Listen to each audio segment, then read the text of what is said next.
Secret, the channel for learning about trading and investing. Welcome to quick market analysis for tomorrow, May 19th, Friday 2023. So we would basically be analyzing the markets based on the technical charts and then try to understand and learn something from it and then plan for a better trade for the next day. Here we go. This is the Nifty charts, and we have clearly seen that it is a retracement since last 3 days. That's about 1% on Nifty and 1.5% on the Banknifty. That's what we have. This is the Nifty charts that you see.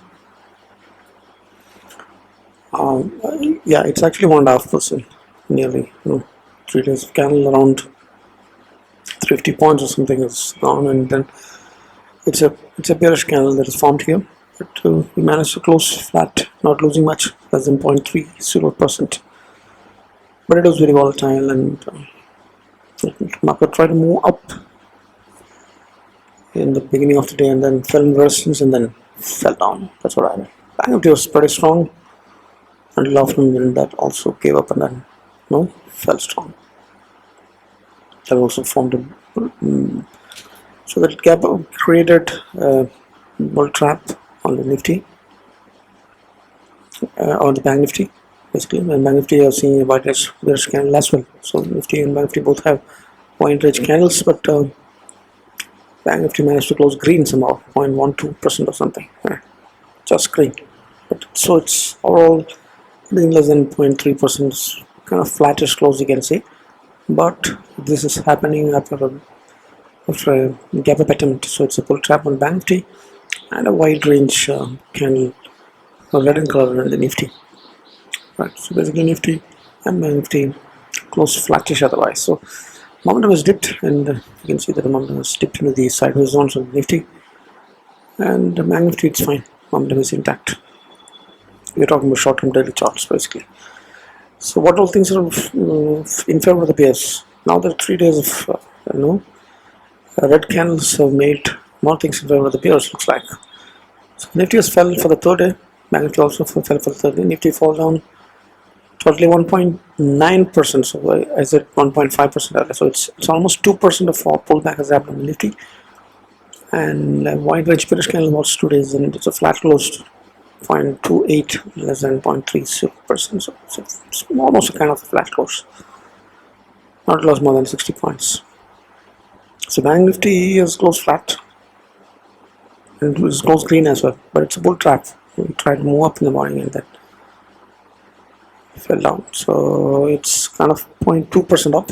So the thing is, 18,200 is lost on Nifty, and Banknifty managed to close below the 43,800. So 18,150 above and 43,800. That's what it is. So 43,750 something. That's what Banknifty. So basically, it's a 0.5% uptrend to move up, and then 1% move down. Nearly 1% you're talking about. 4% means 0.7% Banknifty, 0.55% or something on Nifty. So it was a gap up that created that candle. So it was choppy. Banknifty was basically choppy because of some SBI results coming in, and then other factors. So Banknifty was pulling down.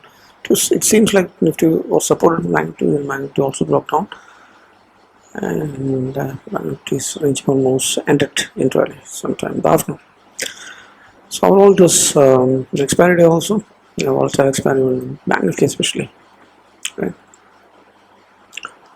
And that's it. That's the summary of things. All of these price action seems to be in favor of bears. So ascending wedge has narrowed down, as you have seen in the previous chart, and that's what the breakdown has happened last 3 days. You can see that. Now you can see that it's in a rounding pattern, right? And it's a neckline.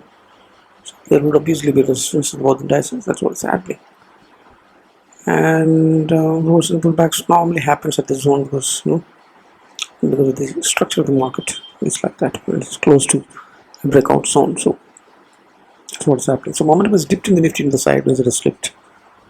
That's also a factor in favor of the bears, and momentum divergence exists. You can see that the momentum is dipping and the price is moving up. So that divergence is what's pulling down. That's seen in Nifty also. This is a bearish divergence that is in play. We're talking about RSI momentum indicators, right? So the contraction is what you see in the Bollinger Bands now, clearly. But the bias is bullish still because the 20 DMA has not breached. So it's sideways what the Bands are predicting and not bullishness. If you look at the heavyweights of the major indexes, you can see that ICICI Bank alone maintained the bullishness in the shorter momentum. Just HDFC Twins, TCS, Kodak Bank, Finance, they all slipped into sideways and then hanging on there. Some of them are at the brim of falling down. But in phase one, there's only one that's in bearish zones at the moment in short-term perspective. So brothers may join in if market further pulls back. But as of now, ICICI Bank is the only one that's in bullishness.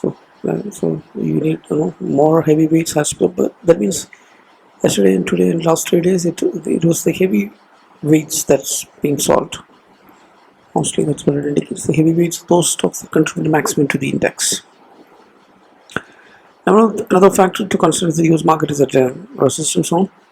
For the green is seen today, but there's a dip ceiling related fundamental news flow that's likely to come henceforth, and otherwise US market is showing green despite that dip ceiling news that's floating around.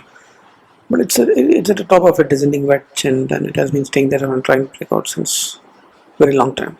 Nasdaq shows better green than the other S&P 500 and Dow Jones, but we cannot say that it's broken out from that condition zone yet. Right? So as long as a clear breakout weekly candle comes in, we just have to be cautious about big moves that cause the reversals. That you have to be you have to be aware of that. You have to be cautious on that. So one of the factors that's a favor in the bears. In your weeks, if you see it is, it's having a divergence. It's spiking up, and the market is falling down and falling down. When the market is spiking, moving up, means other way. Basically, VIX is supposed to move down when the market is moving up, and vice versa. But that's not what's happening. So today, if you see, market has fallen, but VIX has also fallen. VIX should have fallen. So until 2 days back, day before yesterday, from there 6 or 7 days back, market was rising up towards the all-time highs and all the Banknifty and all. But VIX was spiking up also. Along with that, VIX spikes up normally when the market is falling, right? So there is some divergence that is happening. So that gives a feeling that probably what has happened this particular day may not be the real thing. That means this fall that has happened, small correction that has happened last 3 days may not be real. It may start to bounce up from it, is what it probably indicates. But this kind of divergence is something we have to be cautious about. Yeah. With the if you see the USD INR is 82.54, that means it's spiking up again. It's not cooling off. Even the dollar has depreciated a little bit. Rupee is not strengthening at all. So that's a worry in the economy of the country. So that's a lot of factors getting added up to bears. The list, what is in favor of the bears were very few items until 3 days back. Now more items are getting added up. So that's about the price action. To summarize, it's about the price action momentum trend, volatility bands, and overall global markets in the VIX and the economy and all that. What all things contribute most to a bearish outlook is what it's your call. Where do you fall in, right? That's what the bears would think. That's a perspective that they have. So now let's look at what's in favor of the bulls, and things are getting narrowed down. So the biggest thing in favor of the bulls is this one single thing. They have 5 eyes. The institutional buyers are there consecutively buying for 16 days now, and today also it's 970 crores of cash in the market. So that's very supportive for the market, and that's what is holding the market in question. As long as and profit booking is what may be happening on the sharp corrections that may be happening, that may be the domestic institutional profit booking that may be happening, because they never had the chance to profit book all these times because Fyers are selling, and it was all DIs are buying. So it's all the way that's happening. Regardless, if Fyers is knowing something that we may not know, and that's the reason why they may be buying and just have to follow the trend. So that's a positive thing in favor of the bulls. That's probably one of the most positive on the last 3 days. Market at support basically. Although the correction has happened, it's fundamentally it's correcting and consolidating, and not trying to crack down heavy. Right? So we are not falling down too much. We just probably we are still at the support zones down there. We're close to the 20 DEM and all that expansion model. Yeah, the supports are there. Previous several supports are the downs there. So there is a possibility of a change in priority bounce where the previous support, previous resistance could act as a support and a bounce of the price can happen. So market is at a support, it is traced and it is still at a support, previous support. Yes. Also, you have to remember that 2 days back, 3 days back, few days back, we were hoping for a rounding pattern breakout mega bit on both indices, and that's what it was showing. Inverted conventional pattern was breaking out, which gives a target around 19,000. And it was taking out all the previous year highs just like that.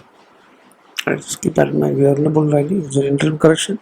Market always corrects before it moves up. So when it is correcting a little, all you have to do is check with the Fibonacci retracement and see what all places where it can fall and what current support resistance zones, what are the previous resistances, supports. That's what you will see. Right, that's how we analyze. But corrections are normal. The Banknifty is remain in the bullish zones, although if he has slipped from the momentum daily short-term perspective. The trend indicator is still intact. The crossover to the bearish zones has not happened. It's still intact in short-term. Both indices have worked. Bullish trend itself. That crossover, if that happens, then we can say, yeah, it is. Now, until then, bulls have the hop. Until the crossover of the trend in the short-term happens. Now, the indices are still have the 20, 50, 100, 200, all kinds of expansion moving averages down there. Bollinger bands still have the bullish bias, although there is contractions happening. The prices are all the median value about 20 DMA. So it's still having a bullish bias, you can say. Now, India VIX remains to be less than 13. 12.8 is still in the low altitude regime and it's not spiking up too much to 15, 16, 20. That's not happening. So the amount of fear and greed in the market is less, which makes things easier. Which is, position, if you look at that, that gives a bullish outlook. Now the FMCG, reality, auto, all these sectors continue to remain. So the major sectors are going to remain in the bullish zones. But I think IT, metal, pharma, IT, and all the defensive stocks, they seems to have slipped sideways also. Then almost like at the support zone on the downside as far as I 40. So if it breaks down from there, then we have trouble. So as of now, across the sector, we have 3 major sectors that is in the bullish zones and 3 others maintaining the sideways still as of now. So let's just summarize based on what we have studied so far. What happened was market attempted to gap up today, failed, fell, and then therefore it may be continuing the retracement. Right? So it's the last 3 days, and then it's closing is important, closed flattish. That means not more than 0.30% losses happened in Nifty. Banknifty was closed in green as well. So it is flattish consolidation that's happening. But the thing is, the bearish candles got formed. The wide range bearish red candles. One of them is bull trap in the Banknifty, and the other one is wide range bearish. So that gives a candlestick wise it gives negativity. And momentum has slipped, and Nifty has slipped slightly into the sideways. All the Banknifty is holding that, and it has slipped from the narrowing ascending wedge that we have been talking about several weeks, and also it's at the rounding barrier and resistance is natural, so it can lead to consolidation. So 1 to 2% of pullback is what has happened with the indices now. And remember, we had made 14%, 10 to 14% of a move. So it's after that we had a small pullback. So that should be fine. So probably markets are consolidating. Market has retreated to support zones. It's still the support zone, and it may be retracement or consolidation before the continuation of the rally towards all-time high. That's all. It's CIP bounce, change in priority bounce is possible from this support zone. So we cannot put that out. Momentum trend indicators are not bad, right? All the slight slip in Nifty has happened from the momentum perspective, short term. Otherwise, it's okay. It is not too bad. And the strong FI buy. So these are all the factors that gives the feel that the bull rally may continue at 18,000 and 43,000 as we had. Right, so weekly close tomorrow will give some more clarity.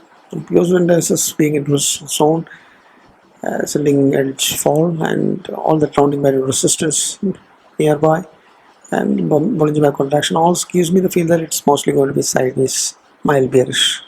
That was the same view as what is express view. That's what I expect to continue to be. 18,000, 18,300 would be tomorrow. Oh, this is a mistake. Tomorrow is not an expiry day. Expiry day is over today. But the levels are updated once. 18,000 to 18,300 maybe the levels. 40,500 and 44,000 maybe the levels on the bank. So medium term 18,500, 44,150 on the upside, and 17,500 and 42,000 on the downside. Banknifty. That's what the levels medium term. But tomorrow levels are there up there. So that's a view. Mild bearish to sideways view is what I would say. With more bias towards a sideways view that I would say. We know the reasons for that. It's my view. I may go wrong. I may go right. Market may surprise me, or market may say that I was right. So it doesn't matter. All that matters is to manage your risk, exercise properly, and have a strategy or have a market view, and accordingly trade and manage your risk. Have stop losses and have positions hedged if you're playing on derivatives instruments like options. Right, so play safe, manage your risk. I hope this has brought in some clarity into having a better trade plan for the next day. So if it has helped you somewhere, consider hitting the like button, put in a comment, feedback and all that. And don't forget to subscribe if you're not subscribed. Share it to all your friends because we have very few solutions, and appreciate your sharing. Appreciate your help in this a lot. Thanks for watching. Happy trading, happy learning, happy investing. If you want to avail the Telegram services, click on the link in the description. Thank you. Bye-bye.